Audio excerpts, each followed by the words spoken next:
the midterms. Despite not being on the ballot, he can't help but be a specter in the courtroom.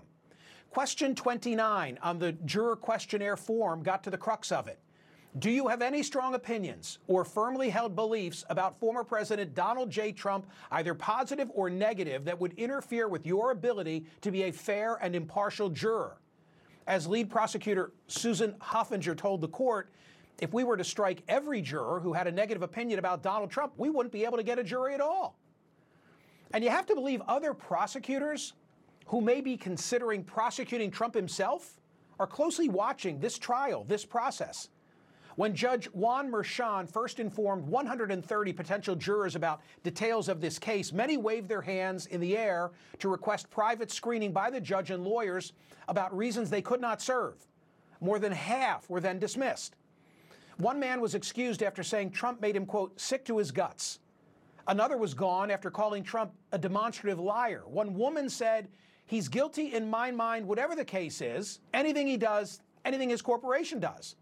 Of the 12 selected on Thursday, 3, or a quarter, openly said they are not fans of the former president, but nevertheless said they could be fair and impartial as jurors.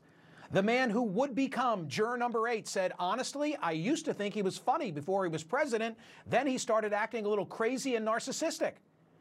That's the only reason I didn't like him as president, not so much policy. Joining me now are 2 veteran Philadelphia lawyers working for the Trump Payroll Corporation defense team, William Brennan and Michael van der Veen, both of whom also represented Trump during his second impeachment, with van der Veen taking the lead role. You'll remember him. Putting in your evidence, so I started to be able to get looking at it. You need to stop.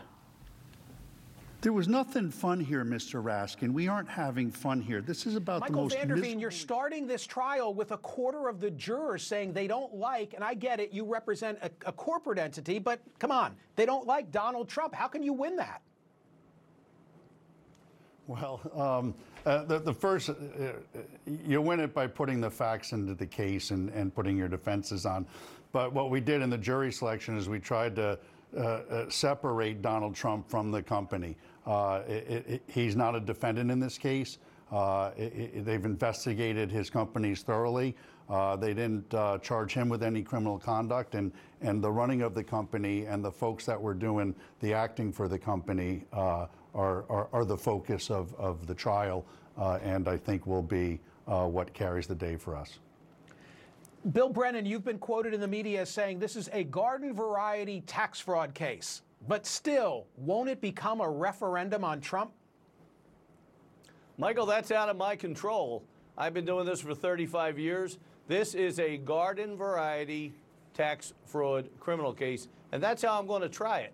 And we spent a long time this week trying to select 12 jurors who gave their word that they'll give us a fair shot. And I believe in the jury system, and I believe that when people get into that jury box, in that jury room, their best instincts take over.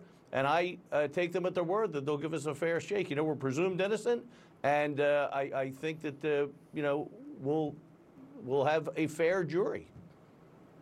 Michael van der Veen, so if I'm a prospective juror and I'm asked, what do you think of Donald Trump, and I disparage him, in fact, maybe I even use the word despise, how does it work? Am I then asked a question by the court, well, you know, Mr. SMERCONISH, could you nevertheless put aside those feelings? And if I say, yeah, I can put aside all that, then I'm in?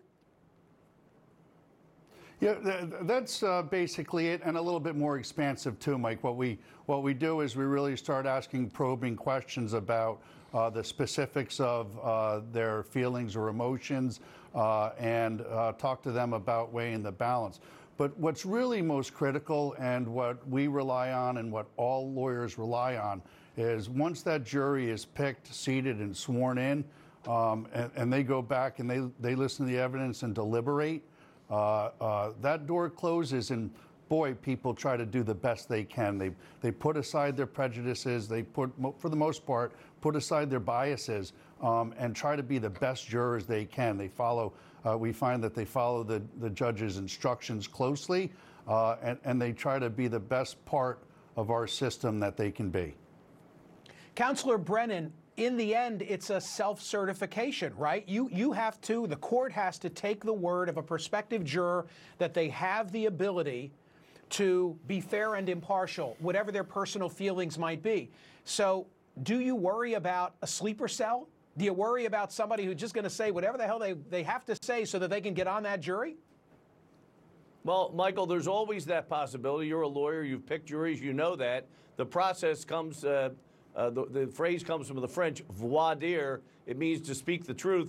And the court and the prosecution team and the defense team gets to individually question each prospective juror, and we do the best we can.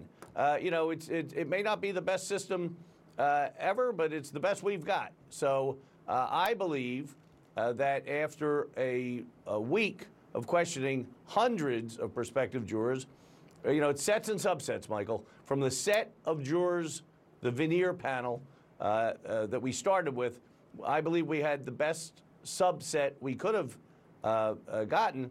Now, if somebody has a hidden agenda, it's hidden. We can't figure that out. We won't know that. But I agree with Michael Vanderveen.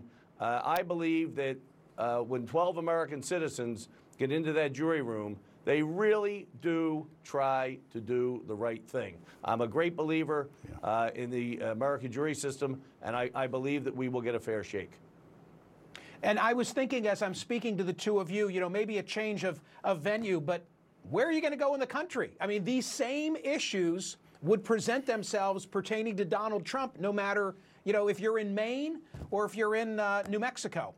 Gentlemen, thank you for being here. I really appreciate it. That's a fascinating case, and we're all going to be watching. Thanks for having us. Go Phillies! On that, we can agree. Checking in now on your tweets and YouTube and Facebook comments. What do we have, Catherine? Trump should ask for a bench trial and hope one of his judges is next up. There is zero chance 12 unbiased people can be seated for a jury. Well, you would think so, Jim, right? I mean, the passions run so deep. A quarter, 3 of those, we know that at least 3 of those who are going to be on have negative views of Donald Trump, but said to the court, no, I can put it aside and I can be fair and impartial. I have to say, the lawyers said it has been their experience that you really can put faith in the hands of jurors to do that. Maybe they can believe that a client, not even this one, is a bad seed, but in this particular case, there was no wrongdoing.